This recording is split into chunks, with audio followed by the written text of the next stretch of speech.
কয়দিন ধরে কিছুই ভাল লাগে না, মুখে রুচি নাই, তাই আর চাক্কু নিয়ে গেলাম নাইয়ের ডুগা ছিড়বার নিগে। দেখে দেখে করা কুমলা কুমলা নাইয়ের ডুগা কাইটা আনতাছি আমি, কাইটা হাইরে নিয়ে যামু আন দিবার নিগে। আর খাবার মন ধরছে ডাইল, ডাইল আর হাগের উপরে কোনো কথা নাই। তারপরে মশারির ডাইল করা নিয়া পানি দিয়া ধুইয়া কসলাইয়া কসলাইয়া কতক্ষণ ধুইয়া নিলাম। দইয়ে গেলে গাড়া ফাইলা নিয়ে আমু, ওই ফাইলা মধ্যে ডাইল দিয়া পানি দিয়া জালে বহামু। জাল উঠা গেলে গা দেখানে যে ফেনা ফেনা উঠছে, এই না কতক্ষণ ফালাইয়া দিম। ফালাইয়া দেওয়া হইলে আমি কাঁচামরিচ পিঁয়াজ লবণ রসুন কাইটা নিচ্ছি, কাইটা হাইরা এই ডাইলের মধ্যে দিয়া দিলাম।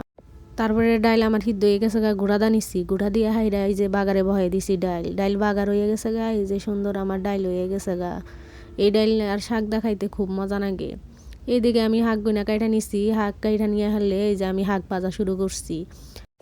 এই শাক আমার সিদ্ধ হয়ে গেছে গা, এই শাকের পানি জড়াইয়া হাইরা কতক্ষণ বাইজা তারপরে পেঁয়াজ রসুন দিয়া আমি বাগার দিয়ে নিম। এই যে বাগার হয়ে গেছে গা, এই যে আমার সুন্দর শাক হয়ে গেছে গা।